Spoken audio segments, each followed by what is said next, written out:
আমরা বন্ধুরা আপনারা কেমন আছেন অবশ্যই কমেন্টে জানাতে পারেন। তো সকলকে স্বাগত বিষ্ণুদের ছোট্ট ইউটিউব চ্যানেলে। তো কালকে দেখলাম অমিত শাহ যে এসেছিলেন এবং ভরসার শপথ বলে একটি সংকল্প তারা প্রকাশ করেছেন। তো সেটা আমার স্ক্রিনে কিন্তু দেখতে পাচ্ছেন আপনারা। তো সেটা নিয়েই বলছি যে কী সংকল্প নিয়েছেন এই পশ্চিমবঙ্গের মানুষের জন্য, সাধারণ মানুষের জন্য, যেটা দেখে আপনারা বলতে পারবেন হ্যাঁ এটা হতে পারে বিজেপির জন্য একটি গেম চেঞ্জার পশ্চিমবঙ্গে সরকার গঠনের ক্ষেত্রে বা ভোটে জেতার ক্ষেত্রে। তো দেখুন, তারপরে আমি আরও ডিটেলসে আসবো, আরও অনেক কিছু বলবো কথা।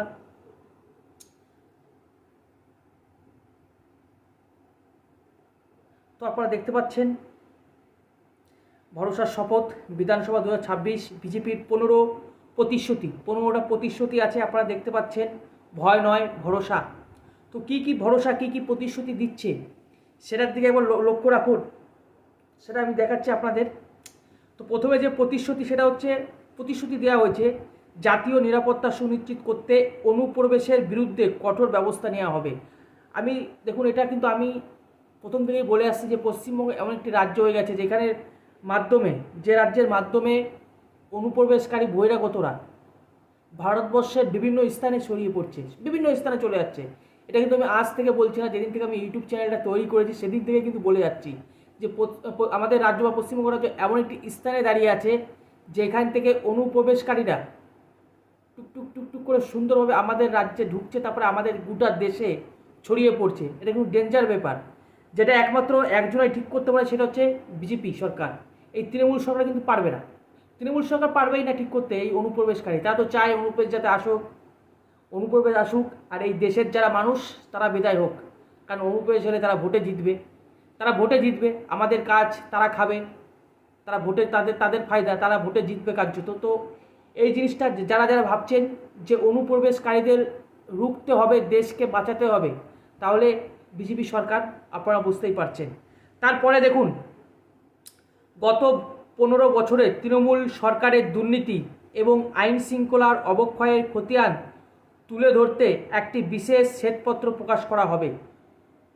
যত দুর্নীতি হয়েছে আপনারা যে দেখেছেন, রেশন দুর্নীতি, আমফান দুর্নীতি, শিক্ষক নিয়োগ দুর্নীতি, তারপরে তো রয়েছেই বালি, গরু, কয়লা, কত দুর্নীতি কিন্তু রয়েছে। তো সমস্ত দুর্নীতি এবং এই যে আইন শৃঙ্খলার যে অবক্ষয়, আপনারা দেখেছিলেন আইন শৃঙ্খলা কাকে মানে কীরকম অবক্ষয় হয়েছে। এসআরকে কেন্দ্র করে বিচারকদের আটকে রাখা হয়েছিল, তারপর কেন্দ্রীয় বাহিনীকে পর্যন্ত আটকে রাখা হয়েছিল। এমন একটি ভাব করা হচ্ছে যে কত কি হয়ে গেছে কার্যত, এমন একটি ভাব করা হচ্ছে যে এটি ভারতের বাইরে কার্যত। আমার তো মনে হয় 10 বছর পর জম্মু কাশ্মীরের মতো পরিণত হবে এখানে আইন শৃঙ্খলা, আমার যেটুকু মনে হচ্ছে। যেভাবে বিচারকদের যেভাবে আটকে রাখা হয়েছিল, তারপরে কেন্দ্রীয় বাহিনী গাড়ি দেখলে যেভাবে আটকে রাখা বিক্ষোভ করা হয়, মনে হয় জম্মু কাশ্মীরে রয়েছি আমরা। তো সেই কথাটাই কিন্তু এখানে বলা হচ্ছে। তারপরে কাঠমানি সংস্কৃতির সিন্ডিকেট রাজ নির্মূল করা হবে। আপনারা সকলেই জানেন যে এখন কিন্তু কাঠমানি চলে, সব কিছুতেই কাঠমানি। আপনারা যদি 1000 টাকা পান, সেখান থেকে দেখবেন 300 টাকা গায়েব হয়ে গেছে। তো এটা হচ্ছে কাঠমানি, তো সেটা বন্ধ করা হবে। সমস্ত সরকারি কর্মচারী ও পেনশনভোগীদের জন্য কেন্দ্রীয় মহার্ঘ ভাতা নিশ্চিত করা হবে এবং 7ম বেতন কমিশন বাস্তবায়ন করা হবে। এখন যেটা কেন্দ্রীয়ভাবে নেই বা কেন্দ্রীয় সমান নেই, যারা সরকারি কাজ করছে, ডিএ যেটা যেমন আছে ডিএ, তো কেন্দ্রীয় সরকার যে ডিএ দেয়, রাজ্য সরকার সে ডিএ দিতে পারে না। আপনারা সকলে জানেন সে ডিএ কিন্তু দেয় না। কিন্তু বিজেপি সরকার প্রতিশ্রুতি দিচ্ছেন, যদি বিজেপি সরকার যদি আসে, যারা সরকারি কাজ করছেন, কেন্দ্রীয় সরকার যে হারে ডিএ দেবে, রাজ্য সরকারও সেই হারে ডিএ দেবে।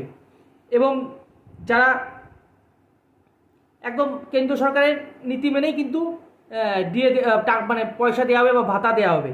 তারপর হচ্ছে 7ম বেতন কমিশন কিন্তু বাস্তবায়ন করা হবে। তারপরে আপনারা দেখতে পাচ্ছেন আগামী 5 বছরে 1 কোটি মানুষের জন্য নতুন চাকরি। এটার জন্য আমার খুব ভালো লাগছে, এইখানটাই কিছু একটা হতে পারে। আগামী 5 বছরে 1 কোটি মানুষের জন্য নতুন চাকরি ও স্বনির্ভর হওয়ার আগামী 5 বছরে 1 কোটি মানুষের জন্য নতুন চাকরি ও স্বনির্ভর হওয়ার সুযোগ তৈরি করা হবে এবং বেকার যুবক যুবতীদের কর্মস্থান সুনিশ্চিত না হওয়া পর্যন্ত প্রতি মাসে 3000 টাকা আর্থিক সহায়তা প্রদান করা হবে। দেখুন, প্রথমে তো যদি সরকারে যদি আসে বিজেপি যদি আসে 5 বছরে 1 কোটি চাকরি দিচ্ছে, সেই প্রতিশ্রুতি কিন্তু দিচ্ছেন। এবং তার সঙ্গে কি বলছেন, এখন আপনারা দেখতে পাচ্ছেন বেকার ভাতা দেওয়া হচ্ছে, কিন্তু এখানে কাজের কথা কিছু বলে নেই। কিন্তু আমাদের রাজ্য সরকার, তৃণমূলের যে রাজ্য সরকার মানে তৃণমূল সরকার এখনও কিন্তু কিছু বলেনি। বিজেপি কিন্তু এখানে বলছেন যে আমরা যদি সরকারে আসি তাহলে 5 বছরে আগামী 5 বছরে 1 কোটি মানুষের চাকরি হবে, এবং যারা চাকরি পাবে না, যাদেরকে আমরা চাকরি দিতে পারছি না, ততক্ষণ পর্যন্ত 3,000 টাকা করে দেওয়া হবে।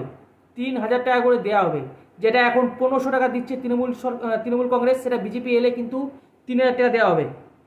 তারপরে আমার যেটা সবথেকে ভালো লেগেছে, এই যে আপনারা দেখতে পাচ্ছেন মহিলাদের স্বাবলম্বী করতে প্রতি মাসে 3,000 টাকা করে আর্থিক সহায়তা প্রদান করা হবে, যেটা তৃণমূল দিচ্ছে মনে হয় 1,500 টাকা, আপনারা সকলেই জানেন, বা 1700 টাকা কত দিচ্ছেন আপনারা কমেন্টে জানাবেন, লক্ষ্মী ভাণ্ডার। তো সেটা কিন্তু বিজেপি সরকার যদি আসে তাহলে 3,000 টাকা করে দেওয়া হবে, সেই প্রতিশ্রুতি কিন্তু প্রকাশ করেছেন।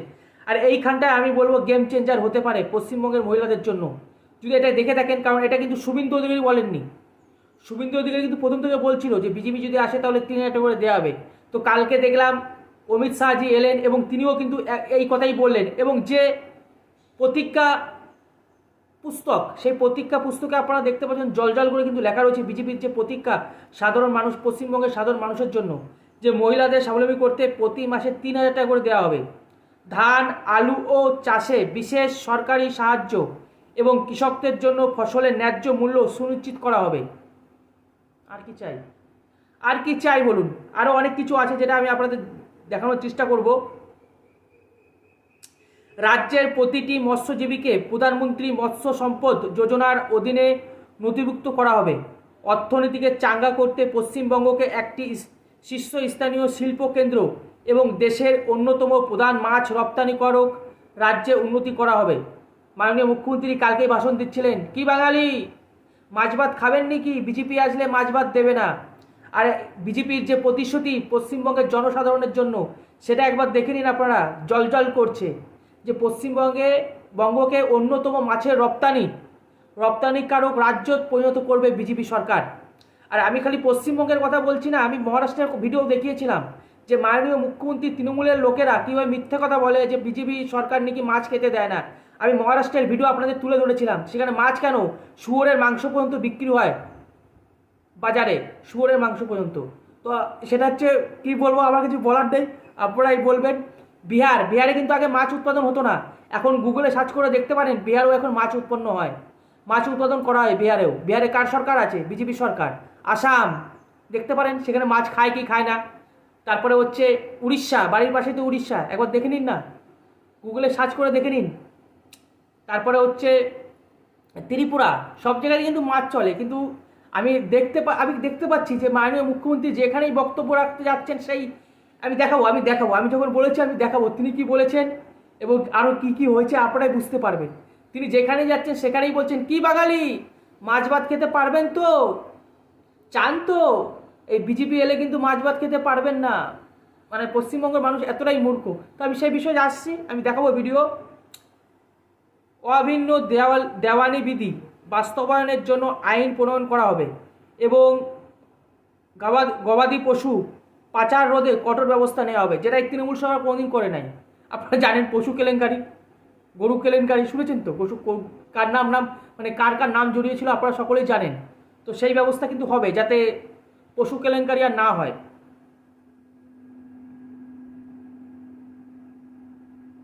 One minute. পুরনো চা বাগানগুলির উন্নয়ন, দার্জিলিংয়ের চায়ের বিশ্বজনীন ব্র্যান্ডিং এবং পাট শিল্পের আধুনিকরণ করা হবে, যা তৃণমূল সরকার এই 15 বছরে কোনোদিন বলেনি। শিল্পের কথা তো মুখেই আনেনি এই তৃণমূল সরকার। যদি আপনারা পশ্চিমবঙ্গে শিল্প চান, এই যিনি রয়েছেন টিএমসি, তাকে তাড়াতে হবে। মোদ্দা কথা, যদি পশ্চিমবঙ্গে শিল্প চান, কলকারখানা চান, তাকে তাড়িয়ে অন্য কাউকে নিয়ে আসতে হবে, তবেই কিন্তু শিল্প আসবে। একদম পরিষ্কার পরিচ্ছন্ন কথা। নাহলে 15 বছরে উনি আনতে পারতেন। 15 বছরে কিন্তু মাননীয় মুখ্যমন্ত্রী মমতা বন্দ্যোপাধ্যায় শিল্প কিন্তু আনতে পারতেন। উল্টে 8,665টা শিল্প আমাদের পশ্চিমবঙ্গ ছেড়ে পালিয়েছে। তো এনাকে কিন্তু বিদায় করতে হবে, নাহলে শিল্প আসবে না, মোদ্দা কথা। আর এটাই কিন্তু বলা হয়েছে এখানে, আপনারা দেখতে পাচ্ছেন যে ভারত যে পুরনো চা বাগানগুলির উন্নয়ন, দার্জিলিংয়ের চায়ের বিশ্বজনীন ব্র্যান্ডিং এবং পাট শিল্পের আধুনিকরণ করা হবে। ভারতীয় সংবিধানের অষ্টম তফসিলে কুড়মালি ও রাজবংশী ভাষাকে অন্তর্ভুক্ত করা হবে। এটাও খুব সুন্দর দিয়েছে। ওই যে মাঝে মাঝে মাননীয় মুখ্যমন্ত্রী বলেন না, বাঙালি অবাঙালি একটা সেন্টিমেন্ট খেলে, তো এতই যখন যোগ্যতা, মাননীয় মুখ্যমন্ত্রীকে বলা উচিত এই কুড়মালি আর রাজবংশী ভাষাকে অন্তর্ভুক্ত কেন কেন করা হচ্ছে না অষ্টম ভারতের সংবিধানে। তার জন্য আন্দোলন করতে পারেন তো মাননীয় মুখ্যমন্ত্রী, যে এখনো পর্যন্ত কেন করা হয়নি। আমরা আন্দোলন করবো। এই তো দেখছি বিজেপি মানে কথা দিচ্ছে কার্যত, যে আমরা যদি সরকারে আসি রাজ্যে, তাহলে আপনারা দেখতে পাচ্ছেন কী করবে। তার সঙ্গে তপশিলি কুড়মালি ও রাজবংশী ভাষাকে অন্তর্ভুক্ত করা হবে। এটা কোনো টিএমসি কথা বলছে না, কোনো টিএমসি লিডার বলছে না, যারা বাঙালি নিয়ে দিনরাত আহা করে মরছে। আহা কি যন্ত্রণা বাঙালিদের জন্য। বেশ, পরে আসছি। আয়ুষ্মান ভারত যোজনার বাস্তবায়ন, সমস্ত কেন্দ্রীয় সরকারি প্রকল্প চালু করা হবে। মহিলাদের জন্য বিনামূল্যে এইচপিডি টিকাকরণ এবং স্তন ক্যান্সার পরীক্ষা চালু করা হবে। উত্তরবঙ্গে একটি নতুন এইমস নির্মাণ করা হবে এবং উত্তরবঙ্গে নতুন আইআইটি এবং আইআইএম ক্যাম্পাস স্থাপন করা হবে। যেগুলো কিন্তু আমাদের রাজ্যে কিন্তু এখনো চালু নেই। এখন আপনারা বলবেন তাহলে ইনি তো প্রতিজ্ঞা দিচ্ছেন যে ইনি সরকারে এলে, বিজেপি যদি সরকার আসে তবে তৈরি হবে, তাহলে এখন কেন হচ্ছে না?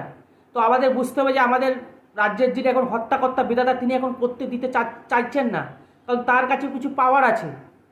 ঠিক আছে, বিজেপি সরকার চাইলেই এখানে উন্নত করতে পারবে না, আয়ুষ্মান ভারত চালু করতে পারবে না, কারণ যিনি আমাদের রাজ্যে বসে আছেন তারও তো কিছু পাওয়ার আছে, সংবিধান থেকে কিছু পাওয়ার দিয়েছে, তো সেই পাওয়ার দিয়ে তিনি খেলা করেন। তো তার জন্য চালু হচ্ছে না এগুলো, কিন্তু তারা যদি সরকারে আসে তবে চালু হবে। এবং আপনারা শুনতে পারলেন, যেটা আমি জানি না তৃণমূল যিনি এখন আছেন তিনি এখনও কেন এই সমস্ত বলেননি, যে নতুন এইমএস নির্মাণ করা হবে, উত্তরবঙ্গে নতুন আইআইটি কলেজ স্থাপন করা হবে, তারপরে আইএমএস ক্যাম্পাস স্থাপন করা হবে। টিএমসির তরফ থেকে কিন্তু এখনও কিছু বলা হয়নি। যাই হোক, বিজেপি কিন্তু এখনও বলছে। তো আমার মনে হয় বিজেপি যদি আসে, আমার মনে হচ্ছে তৃণমূলের থেকে বেশি উন্নত হবে, আমার যেটুকু মনে হচ্ছে। আপনাদের কী মনে হচ্ছে আপনারা কমেন্টে জানান।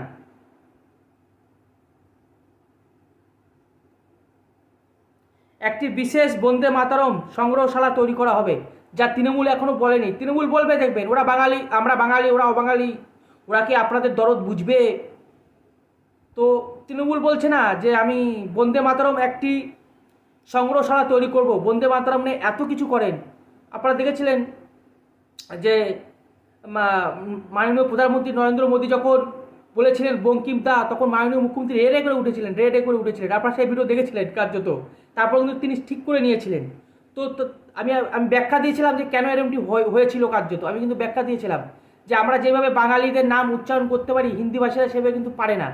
তো আমরা তো বাঙালি, তৃণমূল মাননীয় মুখ্যমন্ত্রীও বাঙালি, তিনি এখনও কোনো কিছু বলছেন না যে আমরা একটি বন্দে মাতরম সংগ্রহশালা তৈরি করব। তিনি তো বাঙালি এত দরদ, এত প্রীতি, এত ভালোবাসা বাঙালিদের জন্য। তৃণমূল কিন্তু বলেনি যে বন্দে মাতরম সংগ্রহশালা তৈরি করব। এটা কে বলছে? বিজেপি, যাকে দিনরাত গালি দেওয়া হয় যে বাংলা ও বাঙালির বিরোধী, তারাই বলছে যে বন্দে মাতরম সংগ্রহশালা তৈরি করব। বন্দে মাতরম কে লিখেছে? বঙ্কিমচন্দ্র চট্টোপাধ্যায়। আমি তো আগে তো আপনারা সকলেই জানেন। তারপরে ওই যে ভাষা দুটোর কথা বললাম, রাজবংশী ভাষা, যাকে সংবিধানে তালিকাভুক্ত করা হবে, এটা কিন্তু তৃণমূলের কেউ বলেনি। ওই যে যারা কথা বলে যে বাংলা বিরোধী, বাঙালি বিরোধী, সেই বিরোধীরাই করছে, সেই বিরোধীরাই প্রতিজ্ঞা করছে যে আমরা এগুলো করব, আসলে এগুলো আমরা করব। এরপরে যে কথায় আমি আসছিলাম, আমি যদি মনে করি এখানে সব থেকে যেটা ভালো লেগেছে, ওই যে মহিলাদের প্রতি মাসে 3,000 টাকা করে, এটা কিন্তু বিজেপির জন্য গেম চেঞ্জার হতে পারে। আমি বলছি, আমি 100% গ্যারান্টি এটা গেম চেঞ্জার হবে। মাননীয় মুখ্যমন্ত্রী যতই চিচাক, যতই করুক বাঙালিদের, যে মাছে ভাতে, সেই ভিডিও নিয়ে আমি আসছি যে মাননীয় মুখ্যমন্ত্রী ঠিক কী বলেছেন, তারপরে কি হয়েছে শুনুন, আপনারা দেখুন।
তো শুনলেন আপনারা মাননীয় মুখ্যমন্ত্রী যেখানে যাচ্ছে সেখানে বলছেন, কি বাঙালিরা মাছ ভাত খাবেন তো, ডিম ভাত খাবেন তো, মাংস ভাত খাবেন তো, আর তো কোনো কথা নেই, সব জায়গায় বলছে যদি খেতে চান তাহলে তৃণমূলকে ভোটটা দিন, বিজেপি রাজ্যে সব বন্ধ।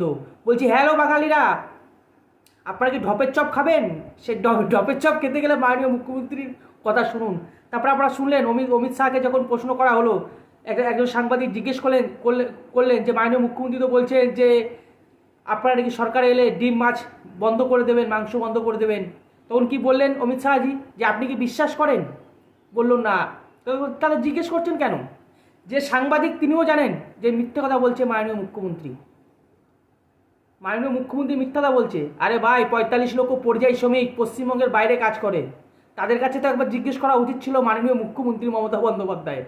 আমার যত মনে হয় পশ্চিমবঙ্গের ৪৫ লক্ষ পরিযায়ী শ্রমিক অন্যান্য রাজ্যে কাজ করে ভারতের, তাদের কাছে জিজ্ঞেস করা উচিত ছিল যে কীভাবে মানুষকে বোকা বানাচ্ছে। যদি দেখুন, আমি একটা কথাই বুঝেছি, এই যে সংশয়পত্র, যে প্রতিজ্ঞাপত্র, যদি পশ্চিমবঙ্গের মানুষ পশ্চিমবঙ্গের ভালো চায়, যদি ভাবে যে পশ্চিমবঙ্গের কোম্পানি কারখানা বসুক, উন্নত হোক, আমাদের পশ্চিমবঙ্গের যে পুরনো গৌরব, যে ২৭%, ২৮% কোম্পানি হাব ছিল গোটা অল ইন্ডিয়ার, সেটা যদি করতে চান তাহলে এই সরকারকে তাড়াতে হবে। এই সরকারকে তাড়াতেই হবে। তাহলে যে কোনো একটি সরকারকে বসান, আর যে কোনো এই মুহূর্তে সরকার হলো বিজেপিকে বসান, তাহলেই কিন্তু কোম্পানি অন্তত পাবেন, পশ্চিমবঙ্গে যদি কোম্পানি যদি বসাতে চান।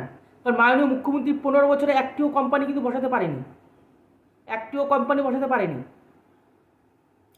উপরন্তু যে আমি সরকারি কথা যদি আসি, ডিএ, কেন্দ্র সরকারের ডিএ আর রাজ্য সরকারের ডিএ আকাশ পাতাল তফাৎ। অথচ অন্যান্য রাজ্যের দেখুন, কেন্দ্র সরকারের ডিএ এবং অন্যান্য রাজ্য সরকারের ডিএ এক। শুধুমাত্র পশ্চিমবঙ্গের সম্ভব নয়, পশ্চিমবঙ্গে কিন্তু সম্ভব নয়। তাই যদি পশ্চিমবঙ্গের সত্যি যদি উন্নত চান, যে পশ্চিমবঙ্গের উন্নতি হোক, আমরা কাজ পাবো, আমরা যাতে বেশি অন্য রাজ্যে না যায়, যাতে আমাদের পশ্চিমবঙ্গেই আমরা কাজ পাই, তাহলে এই তৃণমূল সরকারকে হারাতে হবে আর বিজেপিকে আনতে হবে, তাহলে কিন্তু কোম্পানি বসবে। সেটাই কিন্তু এই সংশয়পত্রে লেখা রয়েছে। আর তার পরিণাম আপনারা বুঝতে পারছেন, দেখতেই পাচ্ছেন, ১৫ বছরে একটিও কোম্পানি আনেনি। এবার সিদ্ধান্ত হচ্ছে আপনাদের। তো ভালো থাকুন, সুস্থ থাকুন, রাম রাম, ভারত মাতা কি জয়, বন্দে মাতরম, জয় শ্রীরাম।